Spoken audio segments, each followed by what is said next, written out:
Business as Unusual is a thought-provoking podcast that explores the innovative strategies, disruptive ideas, and unconventional practices driving successful leaders and companies in the ever-evolving world of modern business.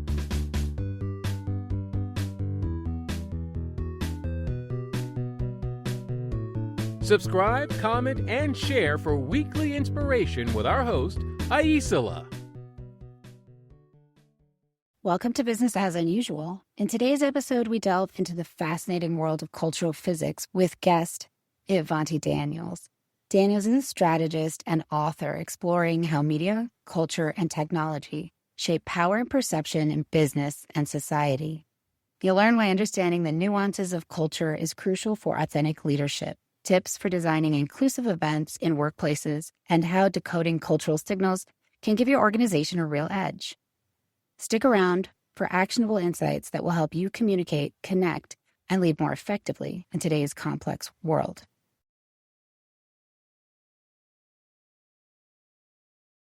Welcome to the show, Evante. Thank you so much for having me. I have been looking forward to this for, I think, at least a month, so this is going to be fantastic. For those of you who don't know who Evante is, he is a cultural physicist, strategist, and author whose work investigates how media technologies shape cultural perception and collective consciousness at scale. He's worked over 15 years advising global brands like Apple, Adidas, and ServiceNow. I've heard at least of two of those, so I'm feeling pretty good right now. Yeah. Also worked with political campaigns, multinational organizations, and White House security advisors. All right, so you're definitely someone we want to know. Daniels brings a systems level clarity to the intersections of culture, technology, and power, which feels very interesting and needed at this time. So thank you for joining me. Like I said before, thank you so much for having me. I'm excited to be in this. Which two brands did you know out of the three?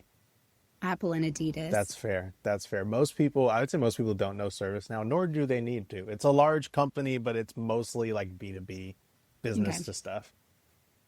Yeah. I vaguely feel like I've heard their name, but You've probably seen it like on a polo or like something like that. Yeah, there you go. You know? I vaguely feel like I've read their name on a polo. I think that this is the best. Sometimes I'm like, if you don't know where they belong in the corporate world, you've read it on a polo or a trifold brochure. Oh my goodness, trifold brochures. We're in a paperless society, though. Well, in the big cities, you still go to some places. You better have your business card and trifolds ready. I mean, actually, I'm a tactile person, and I also dislike waste, and I dislike carrying things around. So I feel like I'm in this constant tension between I should have something physical to give out, and well, I mean, we're going to talk about cultural physics. I feel like this is the best way to start into it. It's a great example of cultural fluency is what you bring to the conference or how you exchange information. When I was in Atlanta growing up, that's when Instagram was really blowing up. And so the question was always, what's your IG? That's how we connected with everybody. When I got to Louisiana, surprisingly, Facebook was the number one platform. And it blew my mind that like in the 2010s and 2015, like I'm on Facebook more actively than I am other platforms. And then I moved out to San Francisco. And I thought I was going to go back to the Instagram question. And instead, I get the LinkedIn question.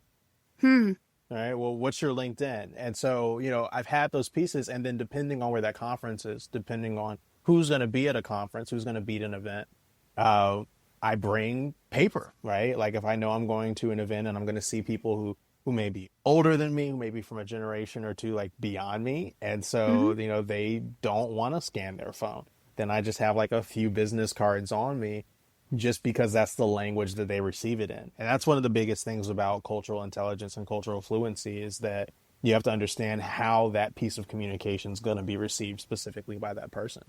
Yeah. I used to do fundraising and I felt, and I do contract work. So really understanding upfront how people like to be communicated with is a huge part of making sure that the project goes well or they feel good about their donation efforts because they want to know they're being seen as a human in the process and not being treated like a block or something, a piece. And there's something about just that very simple thing of, do you prefer text or email, phone calls? house visits, those are harder. we have to work that into the budget. And Sure. I really feel that that's a really interesting thought too, around like the tactileness being very cultural. Yeah. So cultural physics, and I'm curious, I don't know if you want to break down a little bit this concept of this thing that you bring systems level clarity to the intersections of culture, technology, and power. That feels to me like there's some juice there. And Sure. also we could go right into just kind of giving an overview of what cultural physics is. It sort of seems like maybe they're related. Yeah, they are. I would say they are related. So my work usually has started in media. I started off as a production assistant when I was like 11 years old and just never stopped working in production, design, video, audio, all of those kind of pieces.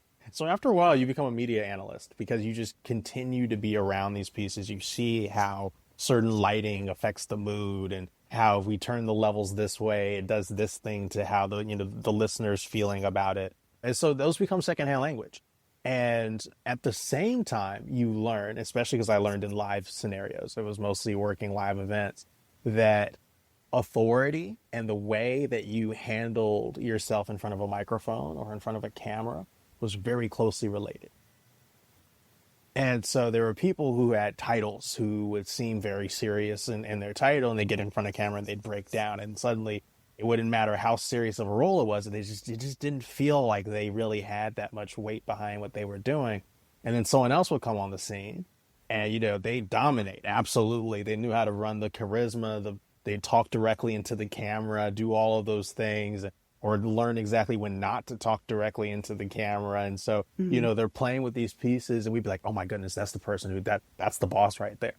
And so knowing that that's how we were also reflecting that to our audiences, to our viewers who are watching this, they're getting the same feeling that regardless of this title, the way that we're showing up changes how people perceive power, changes how people perceive a lot of these things. And so I started diving into politics from a media analysis side and saying, well, how has this impacted, elections throughout the years? And there's the famous Kennedy election, where him being on TV had a huge factor in how he won the presidency because he was stronger as a face rather than as a voice. And so when we have these different moments in history where media has influenced it, that became a larger study, and then learning how to use those strategically to do the same thing, whether it was for a marketing campaign or an election campaign or just a grassroots movement who's trying to get their neighborhood cleaned up. A lot of it comes down to trifolds and business cards and knocking on doors and those pieces. But the same way that we have to present ourselves on video is a lot of the same stuff. And so I quickly found myself at this really weird intersection where as culture would form, it would form through media, right? And the most powerful forms of media would really rise to the top. And whatever they took with them would kind of go with it. If that was video, if that was audio, whatever allowed for the most amount of communication would suddenly become this huge thing. Like right now we're seeing TikTok and, short text like on X or Twitter, or even on Reddit, right? Or images are these pieces that suddenly become extremely vital to the way we communicate as people.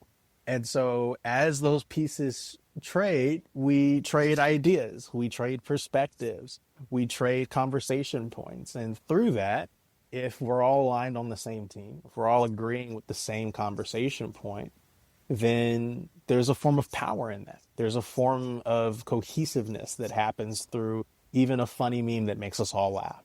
The fact that we're all laughing puts us together. And so that's how I ended up at this really interesting intersection where I'm like looking at culture, looking at what culture does through media and how that influences power.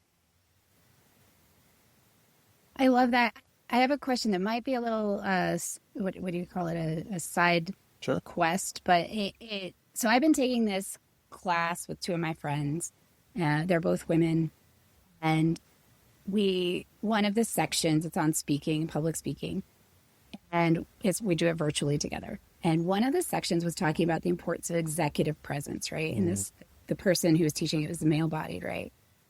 And the three of us were talking, and one of the women that I'm taking with is a Black woman. And we were talking about how, as women and as a Black woman, having quote unquote executive presence had some pitfalls, if you will.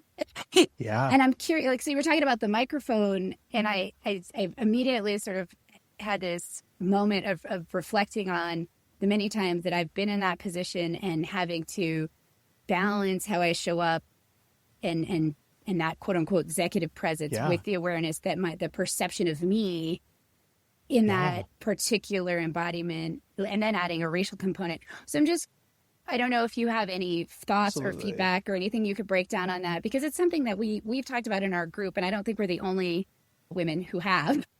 No, so you're talking about this really interesting phenomenon. The first time I ever read about it was from W.B. Du Bois.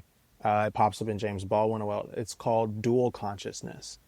It's the understanding of who you actually are as well as who you are being perceived as in that moment, right? When we talk about things like executive power or certain communication frameworks, right? It's saying, regardless of environment, come in, do X, you'll get Y, and that'll make everybody feel the same way. And we learn, especially as minorities coming into the workplace, that is not how those frameworks work. Mm-hmm. There are a couple of different things that have happened, right? If it comes from a white dude who was at an Ivy League college, and he was the one who came up with this framework, and he's speaking to white counterparts who are also from an Ivy League college, who live in the same city, who grew up in the same environment, then that framework may be actually pretty effective. We're talking about a stable environment. We're talking about no cultural differences realistically, on a bigger surface. But say if you bring in a kid from Atlanta, like myself, who didn't go to an Ivy League school, and you give them the exact same tool and have them speak to the same audience, there are going to be things that don't come across the same way just because of the language that I grew up speaking, the way that I hold myself, how I dress, all of these other things that make up all of these signs, visual, auditory, even olfactory, right? Of things that we smell and sense, and all of those pieces come together. And that means that while the thinking side of that framework may be exactly the same, the way that it's being delivered in a very felt sense, the way that I'm talking, the way that I'm showing up is a drastic change. And because they aren't used to receiving it from me with that kind of thought process together, it can cause some frustration. Mm-hmm.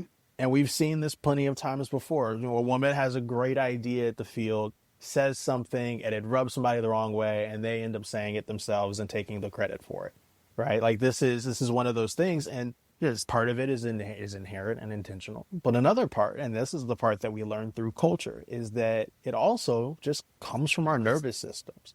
Mm-hmm. That we are literally hearing sound waves in an environment that we're not used to hearing them in.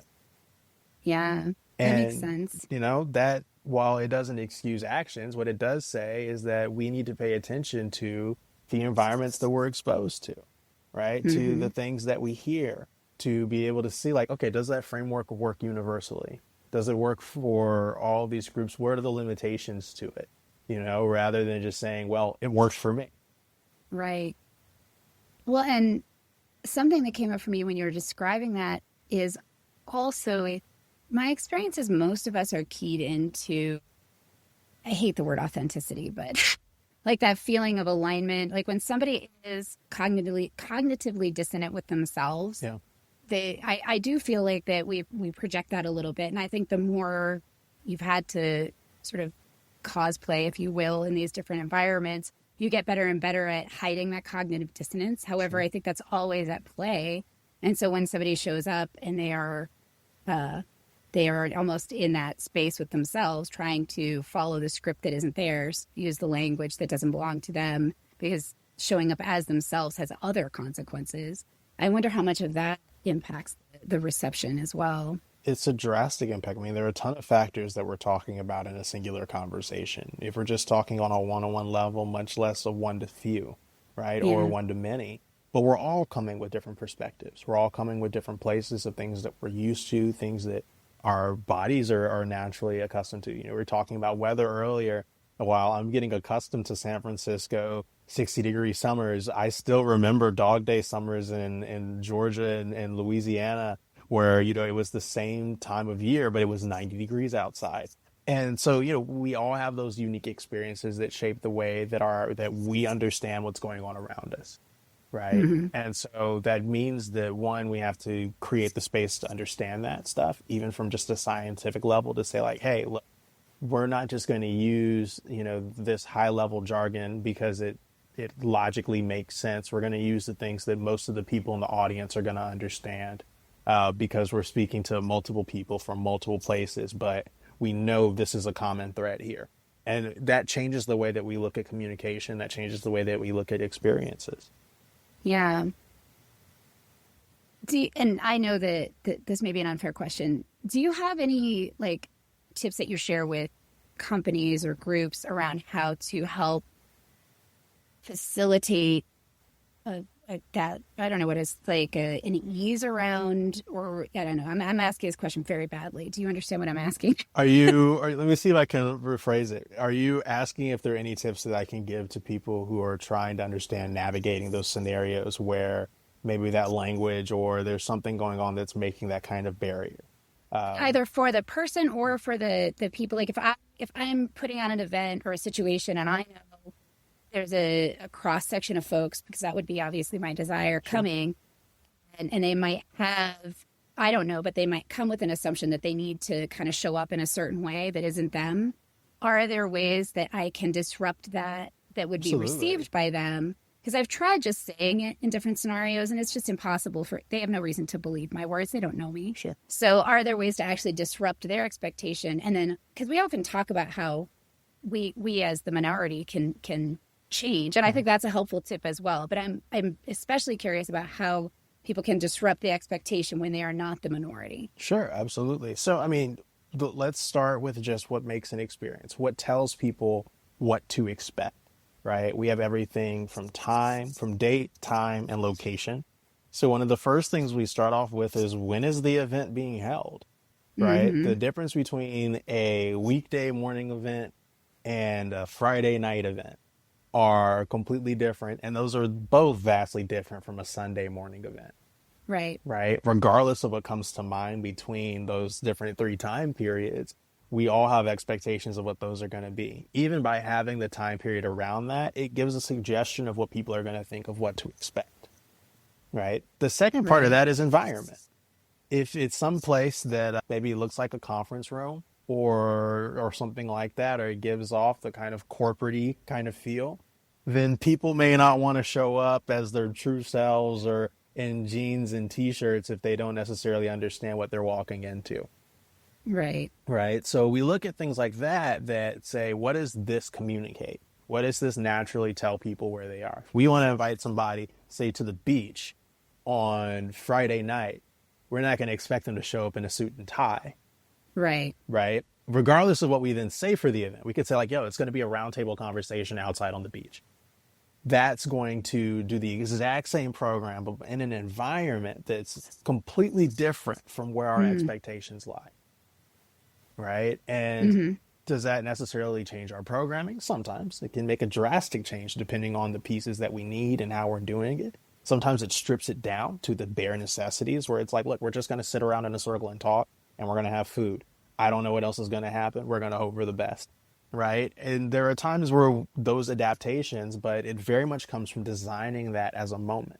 Right. Not saying that we need to have this as a goal, that I need to teach this thing, but saying that I want them to show up and feel that this is not a corporate class. So if I don't want it to feel like a corporate class, we can't do it in a place that feels like a classroom.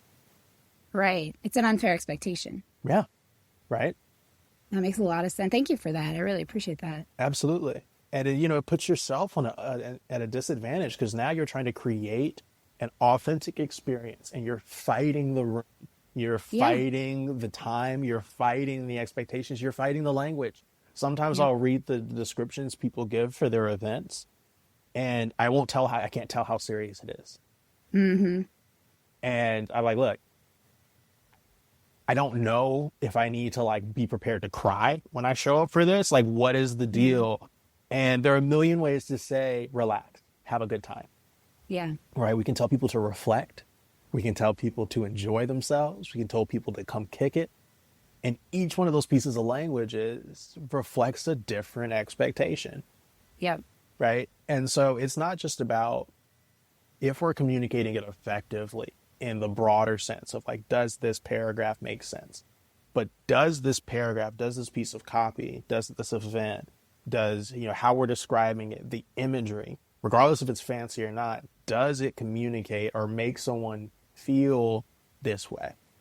Right. Right. And the funny thing is, when you do it that way, your visual standards change, right? Because it's not only about it looking great. Sometimes you need something that looks really bad just to make it feel like a really messy event, because that's what's going to make people show up the way that they need to show up. Right. So it changes the way that we look at event spaces, because suddenly it's like, well, if it's an anti-conference, then why aren't we booking a conference space? Right. Let's go do something else somewhere else. Yeah. Right. Let's get out of that habit of thinking. But when changing space can be so helpful in.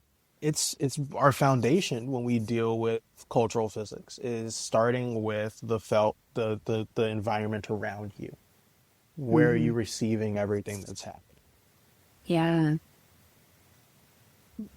What do you see as particularly unusual about what you do or how you do it? Well, I mean, it's a newish field. It's a new field. There are a lot of things that are unusual about cultural physics, mainly because there are not a lot of people who study it. There were not a lot of people in our field, respectfully. But I'd say the most interesting thing is it turns every moment into a teachable moment of how culture works. We're walking down the street and you'll see a bus stop sign. There's one that has an ad on it right now, and it's for some LLM, some AI company out here in San Francisco. And I just remember that the ad is it just looks horrendous to me. It is the worst looking ad I've seen in a very long time, but it's there, right? And so when you walk by it and you understand cultural physics, you think about how bright that screen is, how that feels to people walking by, how much you can be trained to ignore it, how much you can't be. And it really starts to kind of show you some of the underlying like conversations and stories, how they are actually playing out in real time. I think that's probably one of the most fascinating things about the work, is that we can really get to see that stuff. Yeah. Because you've really fresh eyes on the stuff that exists, I bet. Yeah, absolutely. What does success look like for you? As a person, as a business owner, in what context? I mean, whichever one you want to take it as. I think that the two that I could see being most supportive of the topic would be either success for you in terms of, achieving some of these goals you might have, or what do those goals look like? Like, you started this whole thing, so you probably have some vision for what it would end up, or success for Seeker. Like, what does it mean if people are adopting this concept of cultural physics into the workplace, into their lives, into their perspective? What's going to be different? How is the world going to be changed, or people going to be affected? Yeah, that's a really good question. So personally, in being an entrepreneur and starting this business and all those pieces, success looks like me having a paycheck, a salary that has a cap to it, and most of the money is going back into the company. That is like my lifelong dream, is to be able to make it to that point, and being able to do so as the chief strategy officer here at Seeker. I would say in the goals for Seeker, and really the goals for cultural physics, are a little bit larger. Cultural physics, as we're teaching it and beginning to share it, our hope is that it leads to conversations around the moments that we were just talking about, where we're actually asking, what are we communicating to people? How are we communicating it? And what are we genuinely telling people? If we're telling people in a corporate environment, show up as yourselves, but they had to wear khakis and a polo shirt to get there, then we're sending two different messages. And we want to be able to have those conversations, because those are the conversations that help us understand how viable a business is or not. Right. And so Seeker's goal and what the products that we build are algorithms and proprietary systems that measure what we track in cultural physics in a way that's understandable for businesses. So if they want to understand what's going on in cultural volatility, they can call us and we have that as a daily number that we can pull out of the cultural volatility of a market or of the country.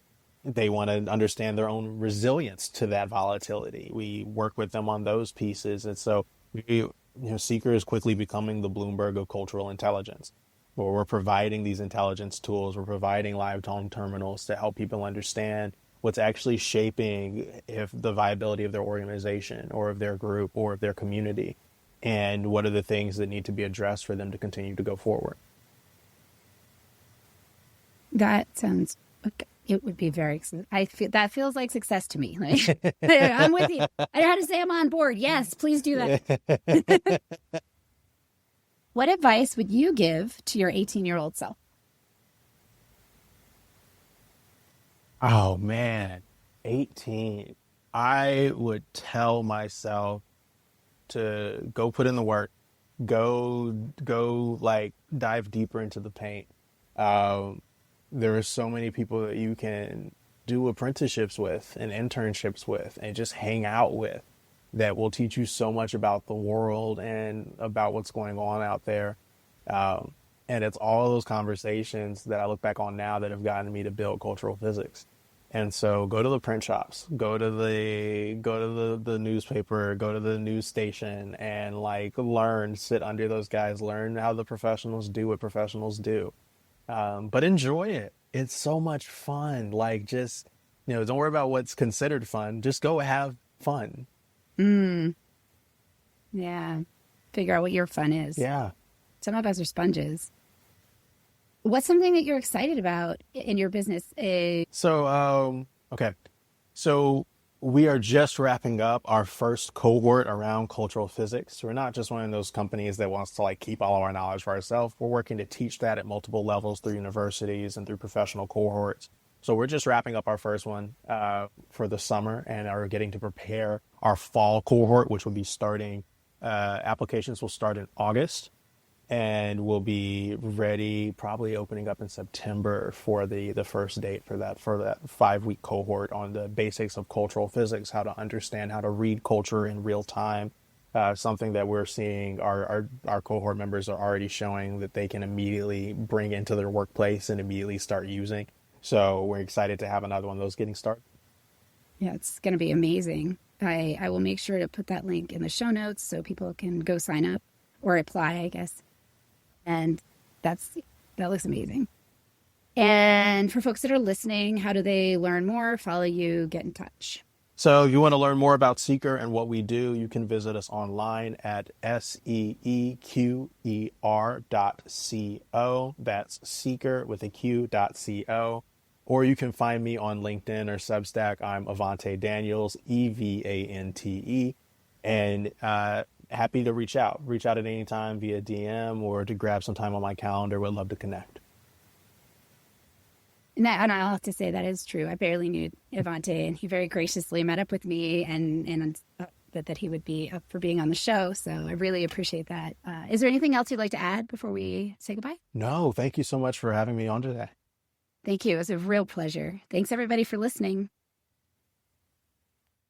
I hope you enjoyed my chat with Evante, a cultural physicist and founder of Seeker. I really enjoyed his deep dive into how media technologies shape culture and power. If you liked what you heard or are curious to learn more or connect, check out seeker.co or find Evante on LinkedIn and Substack.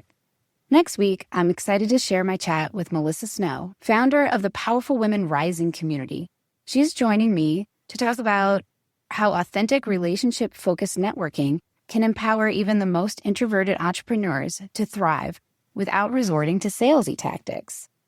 Thank you for tuning in to Business as Unusual. Remember, in this ever-evolving world of modern business, it's not about fitting in, it's about standing out. See you next time. Stay curious, stay innovative, and always keep it unusual.